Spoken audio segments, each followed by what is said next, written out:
The first jar of honey I saw had my label on it. Not my handwriting, not my jar, but my label. The one I designed 3 years ago with a small watercolor bee and the name of my apiary printed in dark amber ink.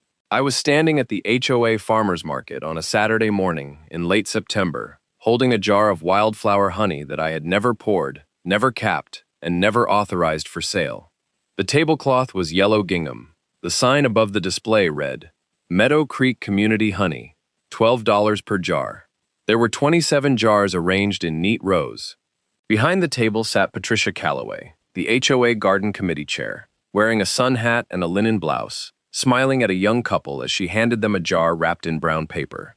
I set the jar back down carefully. My hands were steady. My heart was not. I took a photograph of the table before I said a single word. Then I took a photograph of the sign.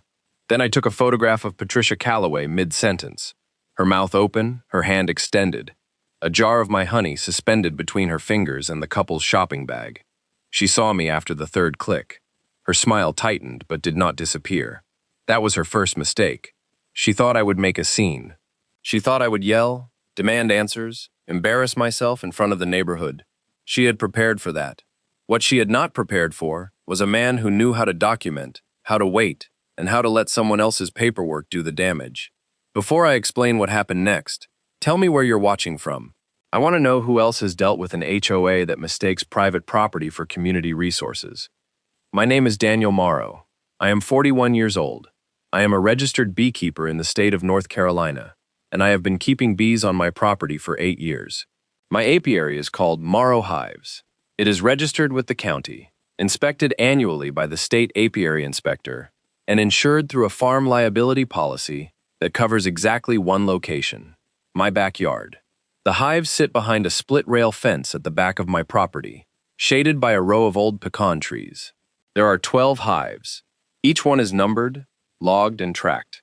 I keep records of every inspection, every harvest, every treatment, every queen replacement.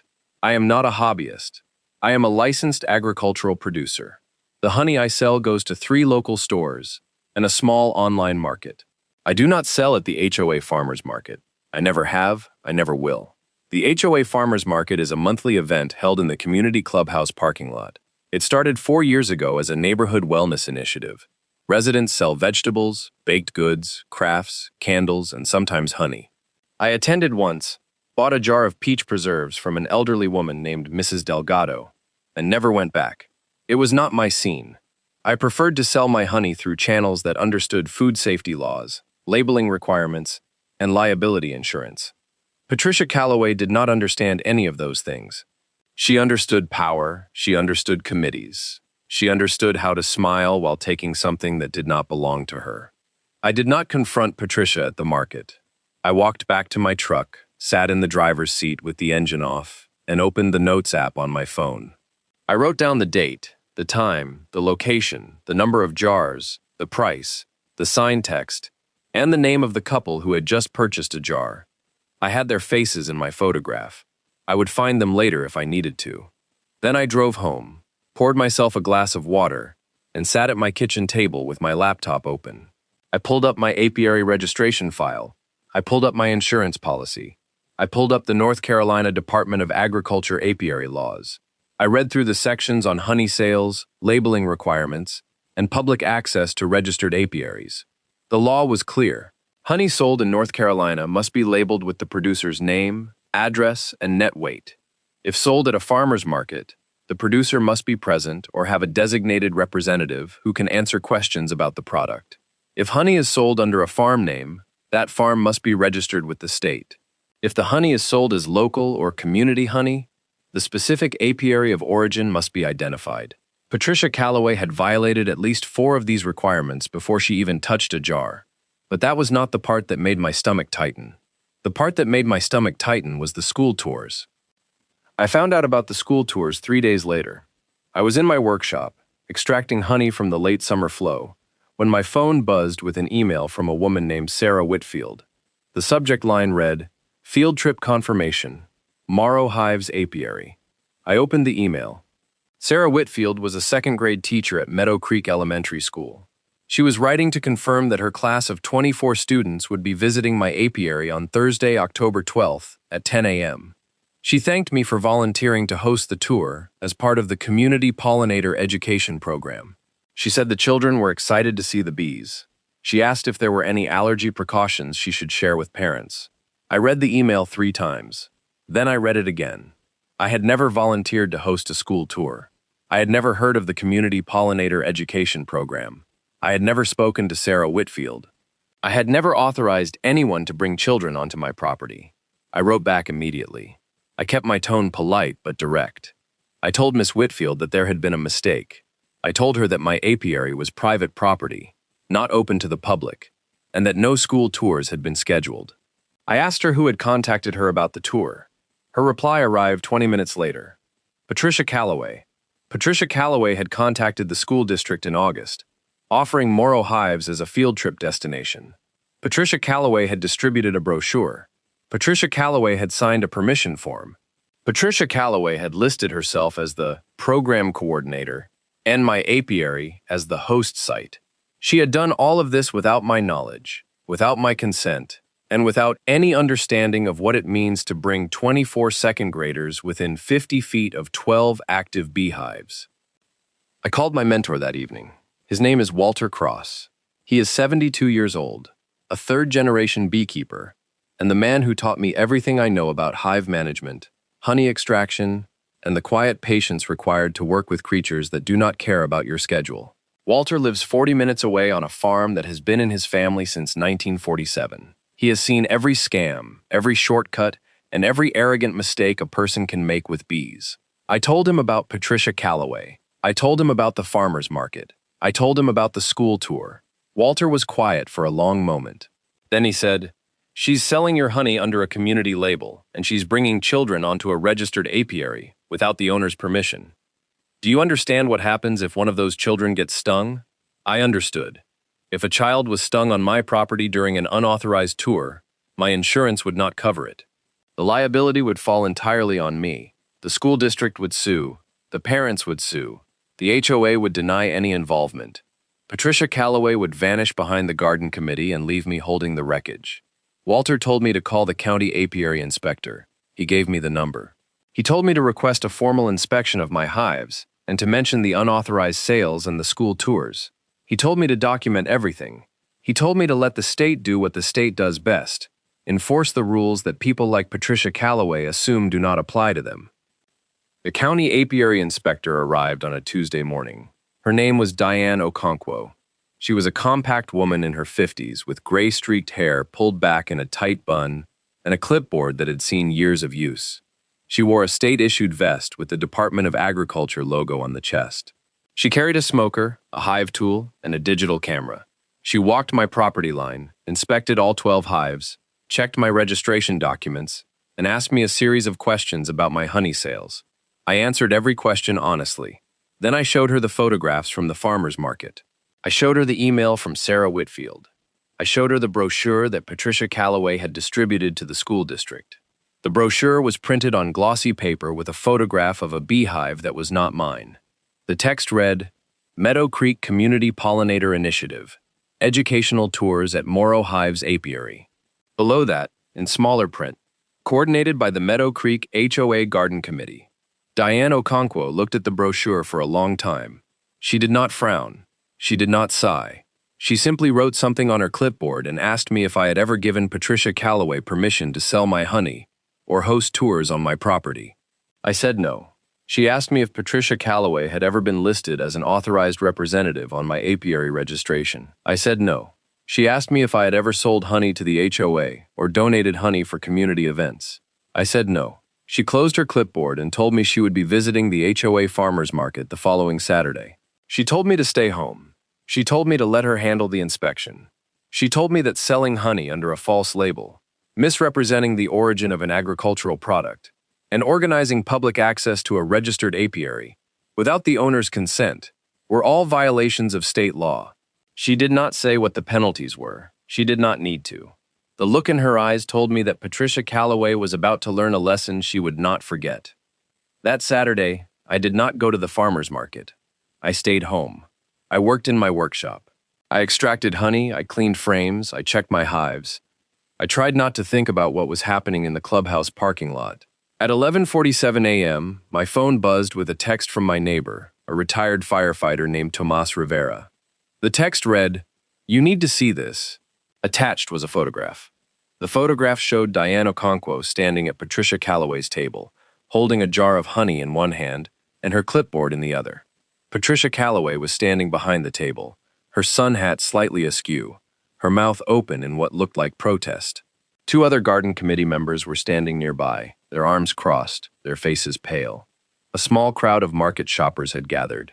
Diane Okonkwo was pointing at the label on the jar. I zoomed in on the photograph. The label was my label. The watercolor bee, the dark amber ink. The name Morrow Hives printed clearly at the bottom. Patricia Calloway had not even bothered to remove my branding. She had simply added a small sticker that read, Meadow Creek Community Honey, and placed it over the part of the label that listed my address. The sticker was crooked. The address was still partially visible underneath. It was the sloppiest fraud I had ever seen, and it was about to cost her everything. Tomas sent me another photograph 10 minutes later. This one showed Diane Okonkwo writing something on an official form, while Patricia Calloway gestured wildly at the jars, at the sign, at the clubhouse. Two HOA board members had arrived.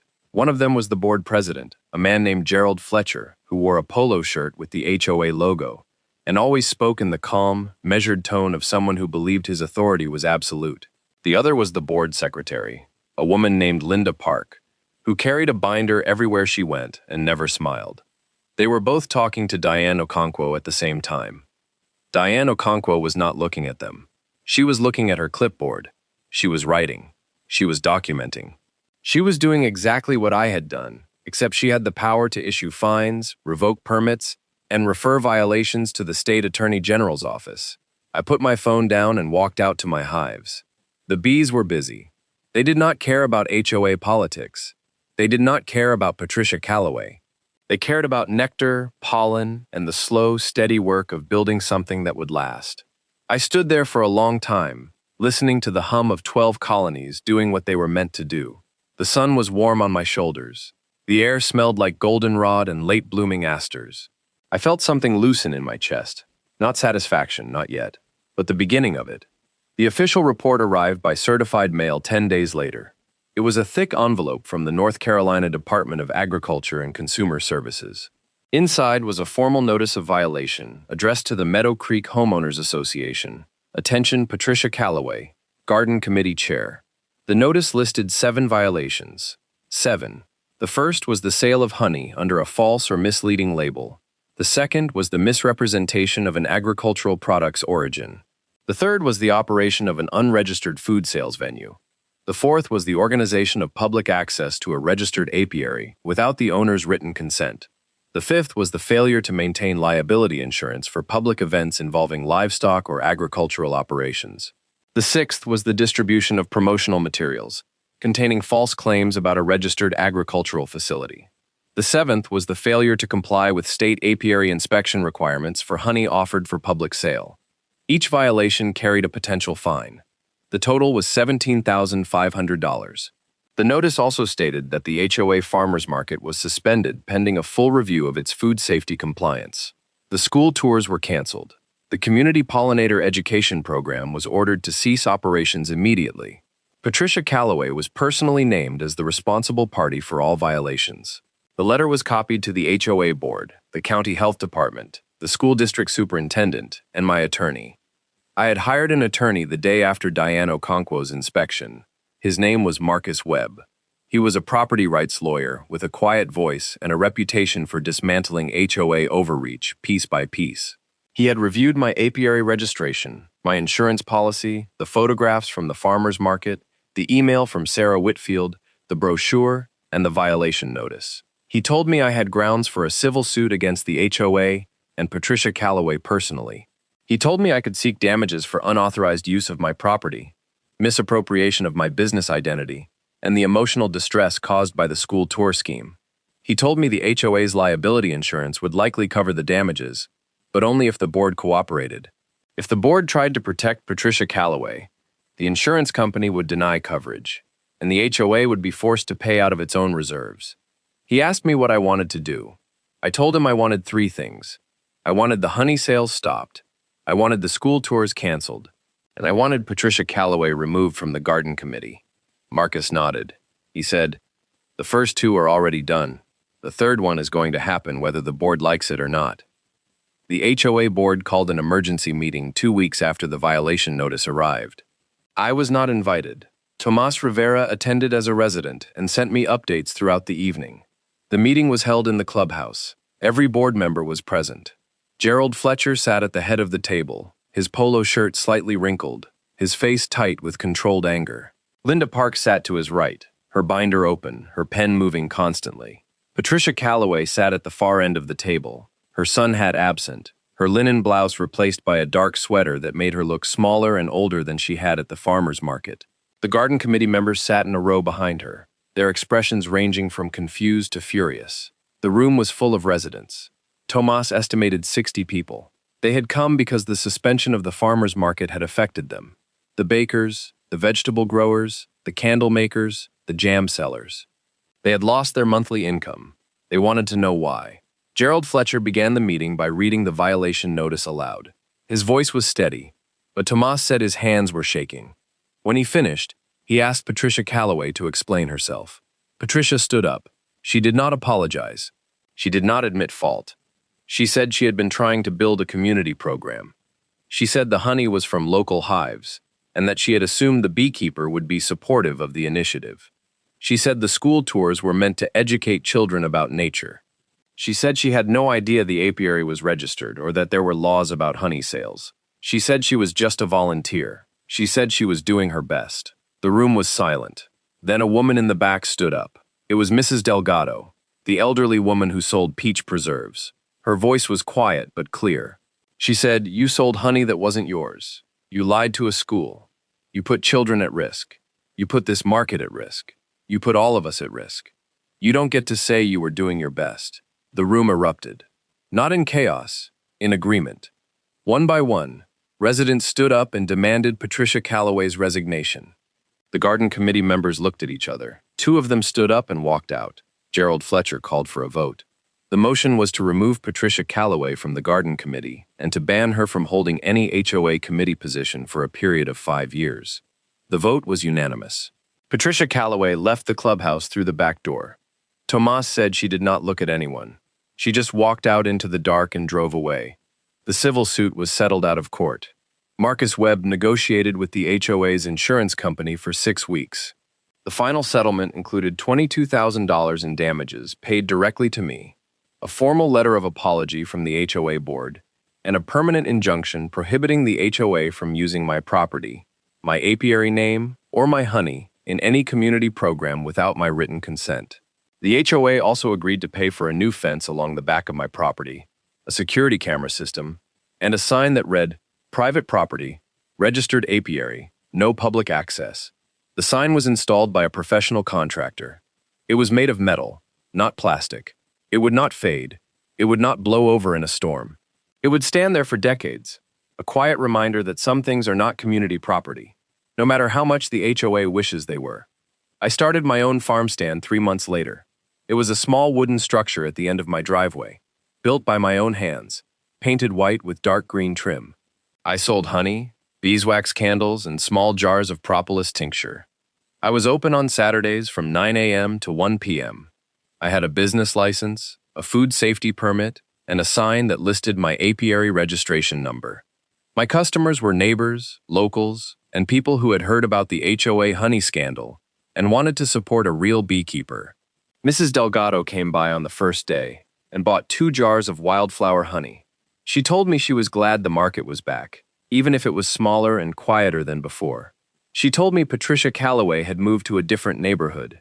She told me the garden committee had been restructured with new leadership and new rules about sourcing products. She told me the school district had implemented a new policy requiring written confirmation from property owners before any field trip could be scheduled. She told me all of this while holding a jar of my honey in her hands, the label facing outward, the watercolor bee catching the morning light. I thanked her. I meant it.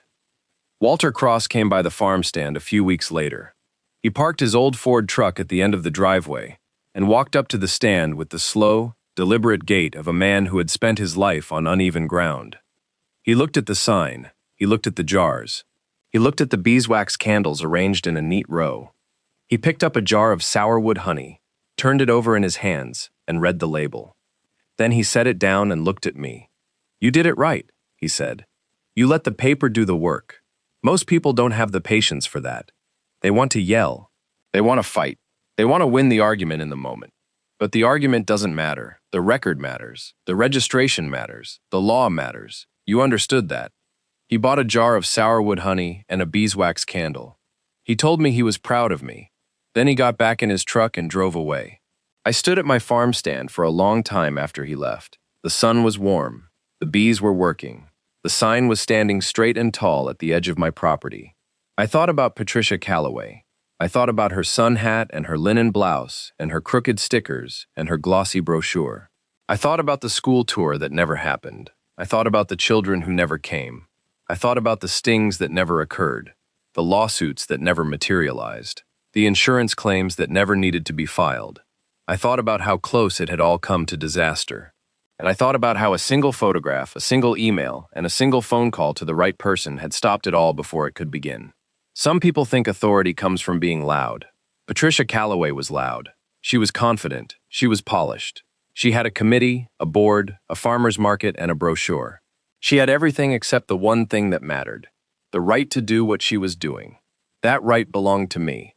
It was written down in a state database, recorded in a county file, and printed on a label that she had tried and failed to cover with a crooked sticker. The record was there the whole time. She just never bothered to check. I closed the farm stand at 1 p.m. I packed the unsold jars into a wooden crate. I folded the tablecloth. I locked the cash box. I walked back to my house, past the split-rail fence, past the pecan trees, past the 12 hives humming in the afternoon heat. I went inside, poured myself a glass of iced tea, and sat at my kitchen table. The violation notice was still there, tucked into a folder with the photographs, the emails, the brochure, and the settlement agreement. I did not need to look at it. I knew every word, but I kept it anyway. Not as a trophy, as a reminder that silence is not surrender. A reminder that patience is not weakness. A reminder that the loudest person in the room is not always the one with the rights. Sometimes the strongest fence is a recorded document. Sometimes the best revenge is a phone call to the right inspector. And sometimes the sweetest honey is the kind you harvest yourself, label yourself, and sell from a stand that no HOA can touch. I finished my iced tea. I watched the bees through the kitchen window, and I smiled. Not because I had won, because I had never needed to fight.